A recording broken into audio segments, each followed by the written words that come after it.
Soomaalida wax la idin carbinaya laydin caawinaya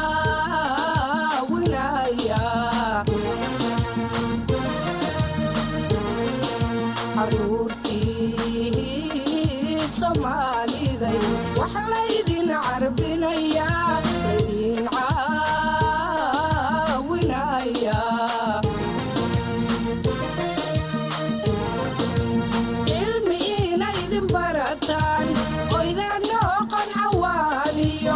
wajiga saddexaad ee qalabaynta computer labka iskuulada gobolka Sool ayaa maanta laga daafuray dugsiga sare ee degmada Taleex ee Jerry Secondary School iyadoo barnaamijka qalabaynta computer labka dugsiyada gobolka Sool hore loogu hirgeliyay Laascaanood iyo Buucame xafladda dugsiga sare ee degmada Taleex ay kula wareegayeen qalabka kombiyuutarada ayaa waxay ka dhacday dugsiga sare ee degmada Taleex ugu horreyn waxaa madasha ka hadlay dhalinyarada ururka hawlwadaag oo qayb weyn ka qaatay sidii dugsiga sare ee degmada Taleex oo helay qalabka kombiyuutarada barakaatu waa salaamaya dhammaan odayaasha iyo waxgaradka iyo cilmiga iyo dhammaan qaybaha bulshada oo ka soo qayb galay munaasabadan sidii uu Axmed sheegayba munaasabadani waxay daaran tahay wareejin kombiyuutarro iyo agab kale oo ah projectoro iyo wax la yiraahdo printer oo ay ka soo ururiyeen dadweynaha reer Taleex ee ganacsatada iyo siyaasiyiinta iyo dadka iska maxalliga ah ayaanu rabnay maanta inaan halkan ku wareejino xafladan ciwaankeedu intaas u daaranaa halkan maanta waxaan isugu nimi in iskuulka dugsiga sare ee degmada Taleex lagu kala wareego qalabkaas idinkuna aad goobjoog ka noqotaan qalabkaasi hadii aan yar ka taabto wuxuu dhan yahay 12 computer oo kuwa horteena yaala ah xabad printer ah iyo 2 projector ayuu ka kooban yahay qalabkan waxa bixiyay ganacsatada deegaankan u dhalatay reer Laascaanood iyo Garowe iyo Boosaaso joogay waxa kale oo qayb weyn ka qaatay siyaasiyiinta deegaankan u dhashay oo ay ka mid yihiin wasiir ku xigeenka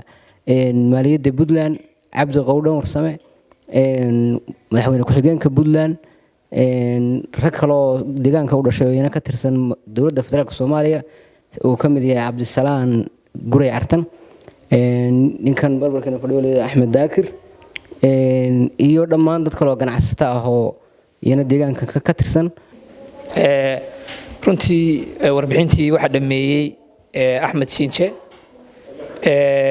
hawshan socota maanta aynu u fadhino idilhaanteed waxa ka qayb qaato qayb ka ahaa bulshada reer Taleex ha noqdo siyaasi ha noqdo ganacsade ha noqdo qurba joog ha noqdo dhalinyaro rag iyo dumar bale doorarka ugu weyn runtii waxa qaatay oo hawshan aad iyo aad runtii qayb laxaad leh uga qaatay gudoomiyihii gudida nabadda Nuur Axmed Maxamed Cabdi Xuseen iyo team qurba jooga oo isagu badidooda uu xiriir iyo connection fiican ka dhaxeeyay hawlaha kan soconaya guud ahaan baraarug baa jira deegaanadeena ka jira guud ahaan dhulka Sool iyo Sanaag iyo Caynba marka waxaynu inagu u baahanahay waxa weeyaan runtii maxay tahay xigmadda ku jirta sidaynu wada ogsoonahay waxa jira maamulo kala duwan laakiin ma jiro dawlad si rasmi ah arrimihii horumarka gacanta uga haysa waxbarashadii caafimaadkii biyihii laydhkii noloshii aasaasiga ahaa ee deegaanka iyo dadka dawlad si rasmi ah gacanta uga haysa oo wax walba kafaalo qaadaysa oo wax walba bixinaysa ma jirto taas baa waxay sababtay markaan ay ka dhalato dadkii fikiraan aqligii laga shaqaysiiyo la yiraahdo maxaynu qabsan karnaa inagu marka aad iyo aad waxa muhiim u ah inaan dawlad la sugin inaan maamul la sugin inaan hay'ad la sugin in la yiraahdo muxuu qabsan karaa dadka deegaanka ilaa hadda dadaalku wuxuu ka soconayaa markaan Taleex oo kala ka hadlayno Taleex banaankeeda oo ama qurba joog ha noqoto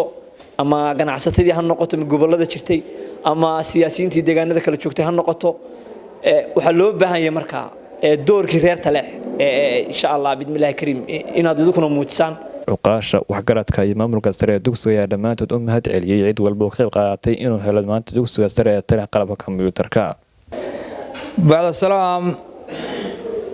halkan waxaan u maleeyahay waxaan isugu nimi xaflada inaynu kula wareegno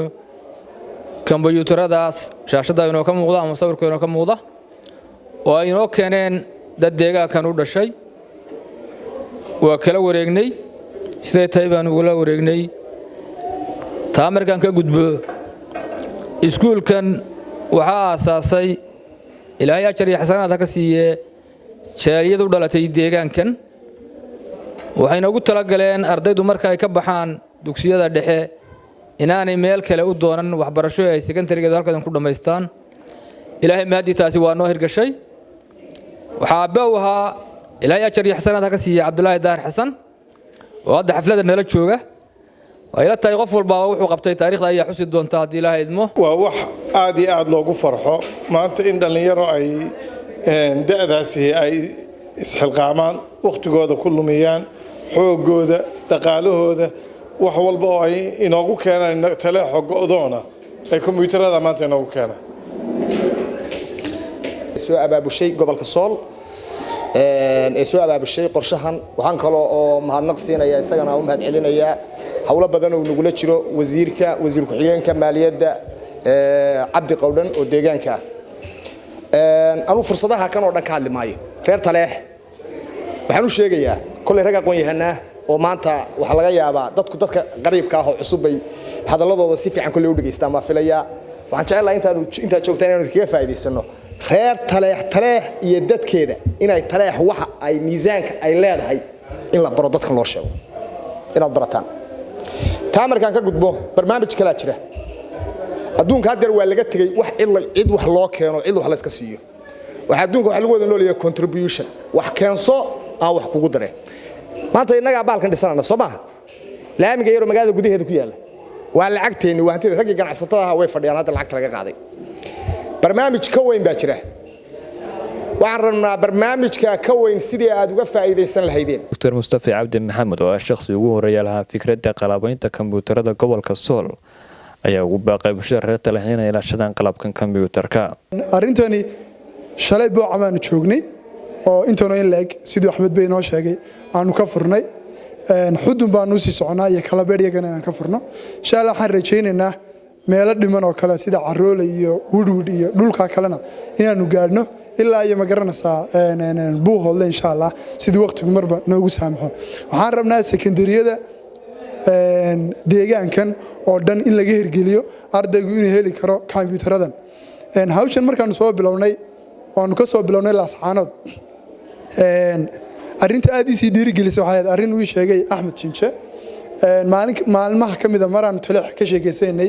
wuxuu yiri Taleex waxaan la hadlay biir macallinka kombiyuutarka wuxuu yiri ardayda markaan kombiyuutarka u dhigano waxa igu adkaata sidee baa loo sharaxayaa mouska bal mouska odayaasha yaratus waa baalka weeye waa af Ingiriisi waa jiir oo kale weeye magacu mouse waa jiir kala dhaha bal jiirkaas yar la dhaqdhaqaajinayo la idhanaya ardaygaan arag see loogu sharaxaya ee buug yaala marka waxa weeye dhinaca muqarrarka Puntland ee ma garanaysaa iskuulkan laga dhigo kombiyuutarka waa lagu dhigtaa ardayda kombiyuutarka way dhigataa oo macallinkii kombiyuutarka uu joogaa laakiin macallinkii uu wuxuu sharaxayaa maanta oo dhan printerkaas uu sharaxayaa kombiyuutarkaas uu sharaxayaa waxaa la kala taabanayo sharaxayaa kayfayu sharaxayaa xarkaas uu sharaxayaa ardaygii weligiina mu arago waxa weeye dhanka kale shirkadda Golis oo maamulaha ka yahay qaybta Taleex Cali Diiriye ayaa sheegay in dhawaan dugsiga lagu xiri doono khadka internetka si arday wax badan uga faa'iideystaan aad iyo aad baan ugu mahadnaqaynaa Ilaahay mahad iskale waxaan ku darayaa anigu Golis baan meesha jooga waxaan rabaa hawsha halka ka laga sheegay inaan wax ka qabto waliba si degdeg wax uga qabto si degdeg inaan wax uga qabto oo dhaqso leh waxa weeye meeshan waxay u baahan tahay koronto la soo gaarsiiyo iyo internet cilmiga kombiyuutarka ama teknolojiga ayaa haatan ka mid noqday baahiyaha aasaasiga ee nolosha iyadoo dhalinyaradan ay barnaamijkan sii wada doonaan isla markaana ay ka fulin doonaan degmooyinka Xudun iyo Kalabayr iyo waliba degmooyin kale